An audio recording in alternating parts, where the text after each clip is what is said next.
Hey you guys, it's Peter, and welcome to my channel, Peter Likes Books. And I have not filmed a video over here in so long. If you don't know where I've been, I posted a video on my Peter Monn channel talking about all of that. But I am making my return to BookTube. I've really missed you guys. Truth be told, I haven't read a book, a complete book, since February. I have been very distracted. Whenever I sit down to read, I can't focus for more than 2 to 3 minutes or 2 to 3 pages at a time. And as far as audiobooks, I'm really struggling listening to audiobooks. And so it's just been really hard, and it's been really everything.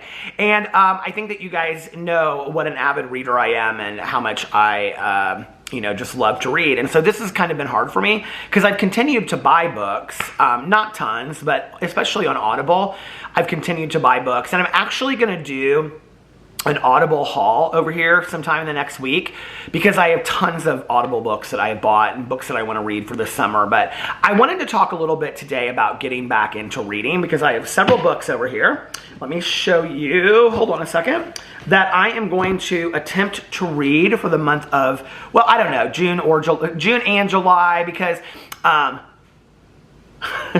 it's going to take me a while to kind of get back into some of this. But I really want to sit outside and read and get back to reading physical copies of books as well as also listening to Audible. I miss that. I kind of had to just give up on the idea that I was going to meet my reading goal this year, which I think was like 104 or 105 books. Last year I met it. I think it was 102. But there's just no way that I'm going to be able to do that this year. So that's okay. That's fine. I read for enjoyment anyway, but I do like to meet my goal every year. I don't know if for some reason I get into a reading frenzy, maybe that would be the case.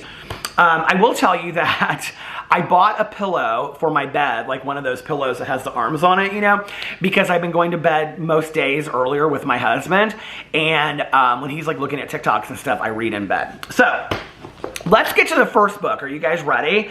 And this is a book that I actually said that I was going to have done by the end of May, and I'm still on page 18. And I put this up. So there's like a little private group on Facebook called Peter Monn's Vloggerinos, based on my vlog.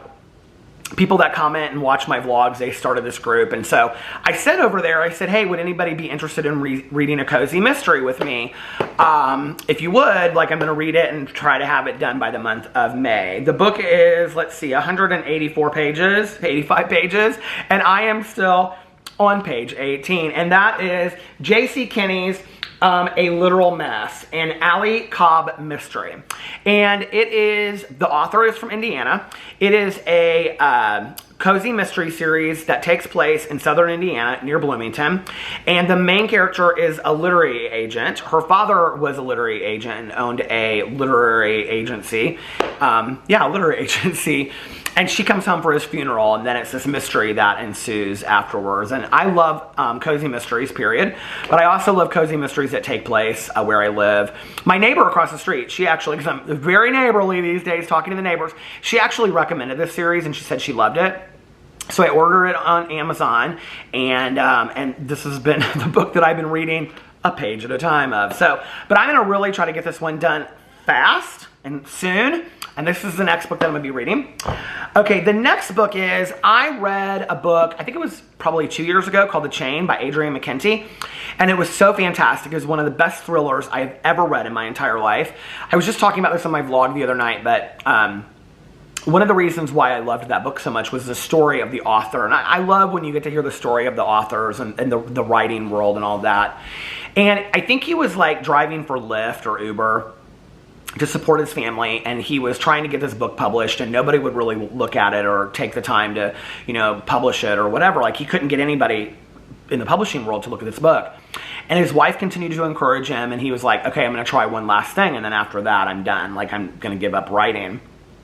And so his wife reached out to this prominent author, I can't remember who it was, and said, will you please help him get this book published? And they did. And they're actually turning it into a movie, and I mean, it was phenomenal. It was one of the best thrillers I have ever read in my entire life. And this will not give it away for you, but it's about a woman whose child is kidnapped And to get her child back, she has to kidnap another child. And so it's called The Chain. It's about that. But they had actually reached out to me because I did a review all about that. And they were like, you know, do you want an advanced reader's copy, blah, blah, blah, blah, because his book is coming out this year. And I was like, you know, I'm not doing reviews right now, so, you know, send the book to somebody else and whatever. And I can't remember what I said to them actually, but it was so nice that they reached out to me, but I was just like, yeah, I'll give it to somebody else. But anyway, so I was at Costco with my cousin Caroline, and I saw that his new book is out, and it's Adrian McKenty, The Island, and soon to be a Hulu original series.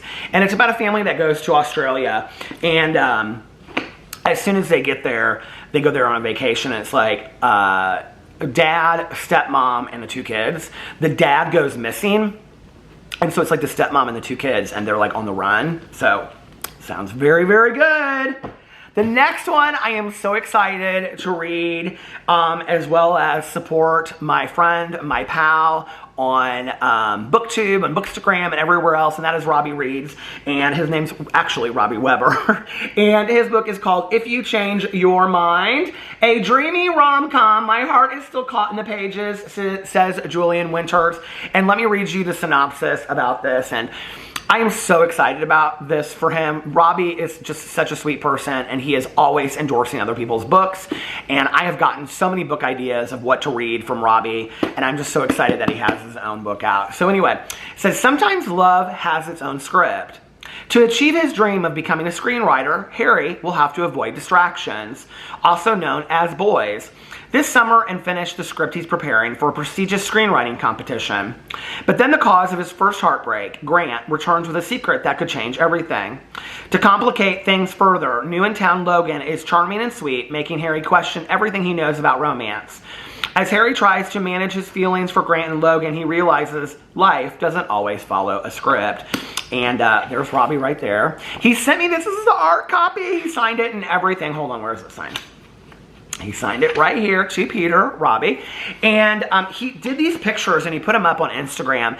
And they were like drawings of like rom-coms, but made them more gay themed. And they were just fantastic. I don't know who the artist was that did them. They were fantastic. So very excited about reading this one. It's supposed to be a great summer romance. So love that.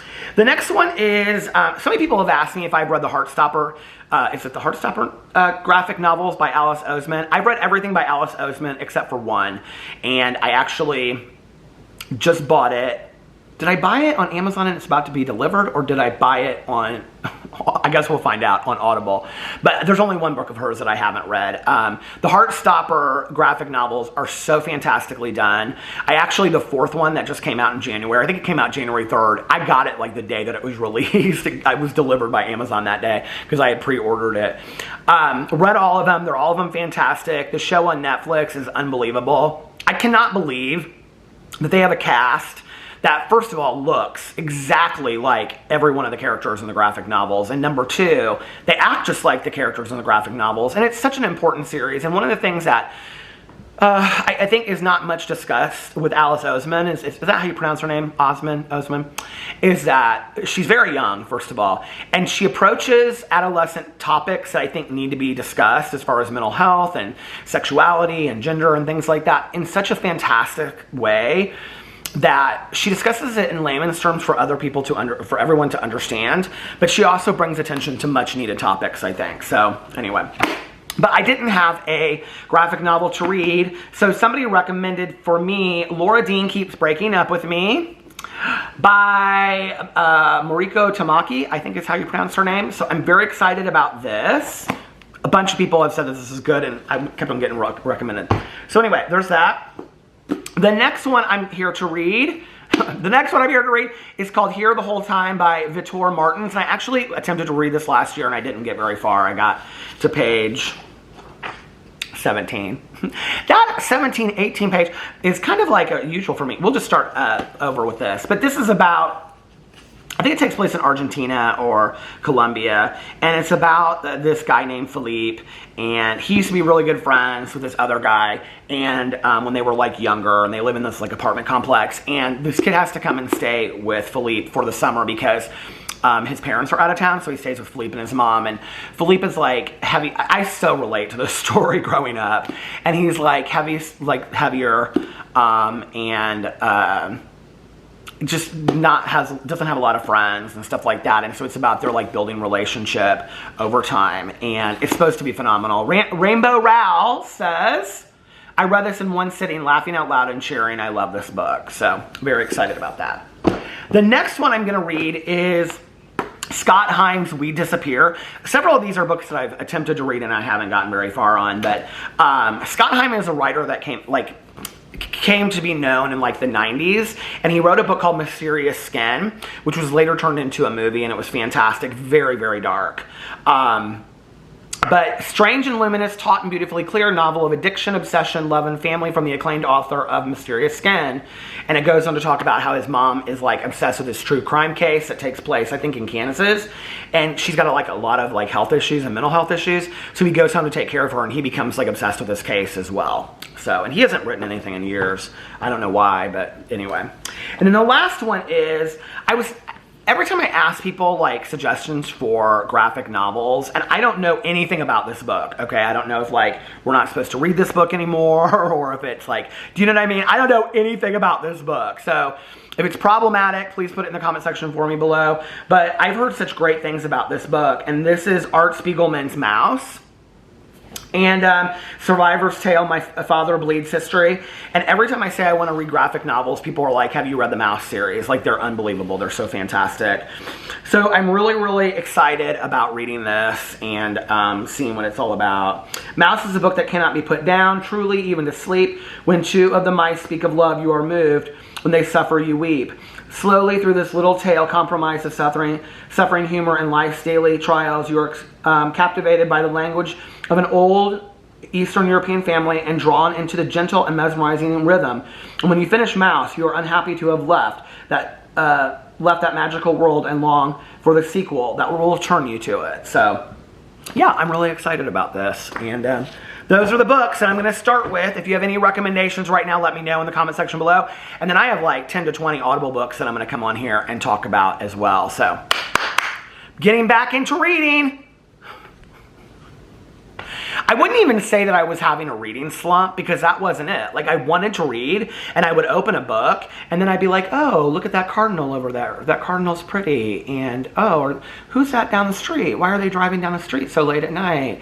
And, oh, is it trash day? God, pizza sounds good. And then the next thing you knew, it was like, oh my God, like, where am I at in this book? What happened? I don't remember. And so it wasn't like I was on a reading slump. I just couldn't stay focused. I was so distracted by other things that were going on in my life. But with TV, it's so different, so I don't know why, but I'm really going to try to stay focused and get some of these books read, and I want to get excited again about reading. I will tell you that I had to just the books that I was reading before, which one was for the book club, and the other one, I don't think I even started that, so we might pick that up but as far as the book club, Mel and I are just kind of like, until I get my reading rhythm back again, and she has been so awesome to be supportive of me with this. Until then, we're going to just hold off on the book club, so we'll be starting up probably the later part of the summer. But I was reading what's Anne Rice's the Interview with the Vampire, and I just was so bored with it that I was like, okay, DNF, I'm going to go into books that make me happy that I can enjoy. So let me know what you think about all that in the comment section below. I love you guys, and I'll see you in my next video. Bye.